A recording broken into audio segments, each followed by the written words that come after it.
Hello and welcome to another one of those videos where I talk about updates to the Steam version Dwarf Fortress coming from Bay12 Games and KitFox and sometimes Reddit. They released a video of gameplay while I was streaming this morning. I did a little live response to it. If you want to see that, there's a link in the description. Links to the actual video as well is also in the description. It was Tarn Adams talking over a little bit of gameplay of the Steam version, and we're going to kind of break that down and have a proper look at all of the elements featured in the video. So let's dive right in.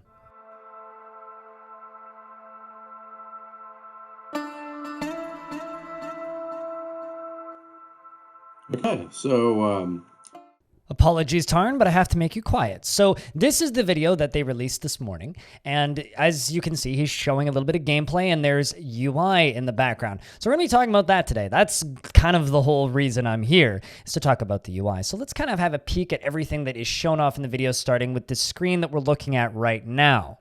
So the first bit of UI I'd like to show you is the Z menu originally, which is kind of your stocks and everything. So they've actually packed the different moods from DF Hack, which is a DF Hack plugin that goes at the bottom and shows you the moods. Up in the top left, right next to that, we can see our idlers as well as our total population, and then food, drink, plant, and everything else and other. It's really nice to have this kind of at the top of the screen. Kind of my issue, though, is there's kind of a lot of wasted space in the middle here, up at the top. Over on the right, we can also see the moon, the date, and the time of day, which is really nice. And over on the right, there's the mini-map, which we can actually see moving around in the video, which I think is actually very useful now. I will hopefully be able to use this. That being said, I would like the ability to disable all of the UI just like in the current vanilla game. I think that would be a very nice addition for us, but I really like the way this looks so far. I think that the actual icons themselves are easy to read and very approachable and simple for a new player too, so that's a very good start. Now I'm going to speed Tarn up for a few seconds here so that we can see the mining tool. Right, so down in the bottom left of the screen, I've got it all nicely zoomed in for you. We can see the new designations screen. So I can kind of decipher a little bit from what's here. You know, you kind of got your paint, your erase tool, your mine tool, your stairs tool, and your ramps, and maybe like your delete ramps. I'm not sure what the little exit symbol is on there. Maybe we'll figure that out later in the video. But these icons are nice looking. I kind of wish they just went with words instead of the icons. I've never been a huge fan of icon style of UIs like this, but that's just mostly a me problem. I don't think that it's really a problem with the game. I mean, it'll totally become obvious. It's easier to explain to somebody when you say, click on the dig button, not the pickaxe button, you know? That's just kind of a personal thing, but I think the layout of it is fine. I know that this UI is still all a work in progress, so I hope that we also have the option to scale this UI. These buttons are a little small. Not that they're hard to see, it's just if you're clicking on them, for the hotkey controls, it won't be an issue because you can just quickly speed through everything. But if you're clicking on things, the icons feel a little small. That being said, once you know them, I don't think it'll be an issue. It's a solid UI piece right there.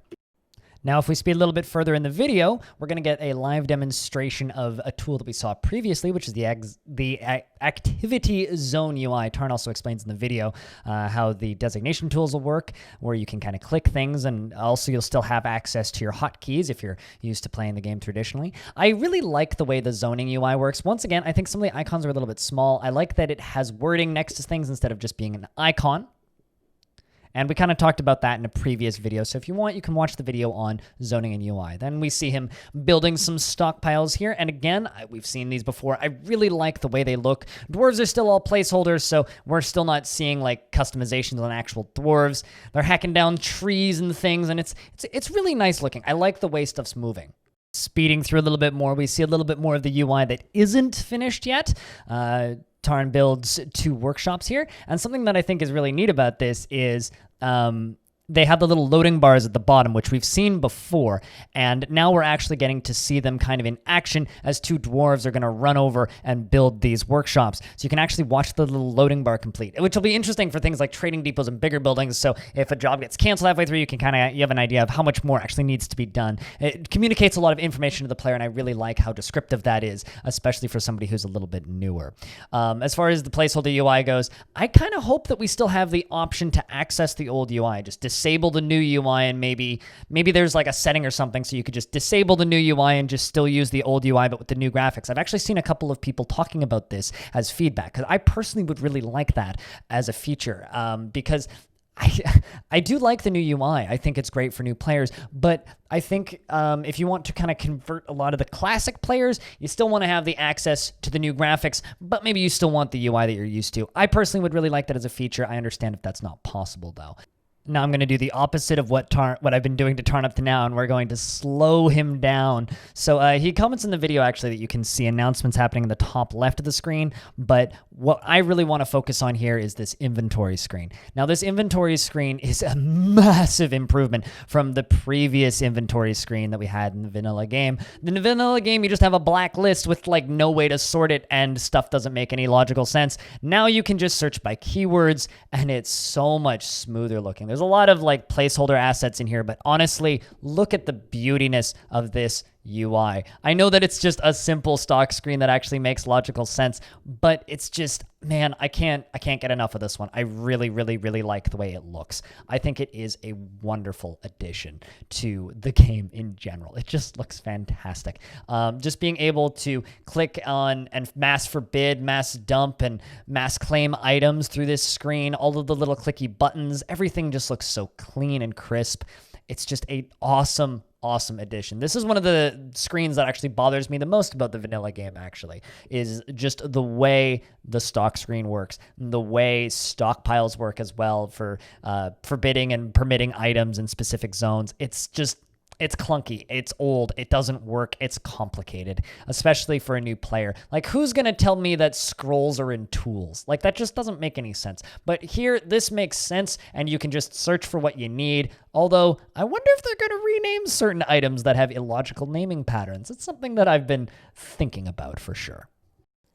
Now, fast forward a little bit more, and we're going to see Tarn building a tavern. Some of the UI is still placeholder for the construction, but I'm assuming that's what the bottom center of the screen is going to end up being. We can see him selecting it as a meeting area and then clicking the little plus symbol and then adding it as a tavern. Now, he says in the video that he's working on a more detailed screen, so you can kind of see the details of the actual tavern, including the full name.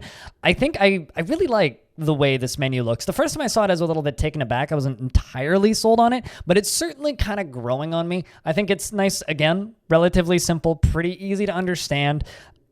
As a veteran player, I think that it's not too much of a departure from the way it's worked previously, and at the same time a lot simpler. I mean, I'm still kind of the side saying that, oh, all they really need to do is like pretty up the right screen UI and just make all the buttons clickable. But this whole drop-down menu system is something that I'm generally not the biggest of a fan of, but the way they've kind of got it set up here seems to work okay, and I think I can get used to this. Still a little bit clunky, needs a little bit more polish, I think, but could end up being perfectly usable. Fast forward once again, and then we get to see Tarn building a pen and pasture. And as you can see, he selects the pen pasture option, and then it pops up with the list of animals, and he can just simply place them all. So that kind of brings us to the end of the usable UI featured in this video. Thank you very much to Tarn and KitFox for putting the video out. And thank you very much, everybody, for watching this video. Obviously, the cubes are all placeholder items, and a lot of the UI isn't functional yet as seen in the video. But this is a kind of a really nice example of what we're going to see in the Steam version and kind of the style that they're going for. Because it's kind of the first time we've seen it all kind of put together, really. Like, we've seen bits and pieces, like we saw the moon, we've seen the mini-map, we've seen the activity zone UI, but this is the first time we've kind of seen it, like, placed, right? And I honestly, I like the direction that they're going for. I think it still feels like it's wasting some space, especially in that chunk in the middle, but who knows what they could put there. There's more information. Maybe they could put announcements or something there. Who knows? I know they said that they're kind of in the top left of the screen, but maybe they could put them in the middle. I hope that there's no wasted space there. I don't like wasted space in UI. Overall, though, it looks perfectly usable, and I'm curious to see it kind of as it develops. And something that I haven't seen anybody mentioning is they're actually like showing little bits and pieces and teases of the music. And I really, really like the kind of ambience that we've heard from the music. Hopefully we'll get to hear some music soon. I'd like to see them releasing more of that, because I think that's something that hasn't really been talked about as much as, you know, obviously the UI and the graphics, because that's the exciting bit. But I'm very excited about the music because, you know, it's something you'll be hearing quite a bit or disabling immediately so that you can listen to the Lord of the Rings soundtrack. I don't know. What do you think of this video video that they released? What do you think of the footage that was shown? What do you think of these different UI elements that are are being shown? Do you have any feedback? Please leave a comment in the description, and down beneath the description, and have a chat down there. I'd love to hear what you have to say. Also, if you want to watch the original video, once again, the link is in the description, as well as my initial reactions to it. If you want to watch that garbage, I hate YouTube sometimes. Thank you very much for watching this, though. If you want to watch my live streams that I do over on my YouTube channel, you can find the VODs for them. But on the Twitch channel, you can find tons and tons and tons of VODs. More broadcasts for Dwarf Fortress than you could reasonably watch in a lifetime, as I always say, and I'm scrambling at my words. I'm tired. It's been a long day. It's 8 o'clock at night, and I need dinner. Thank you very much for watching. I'll see you in the next one. Have a good one.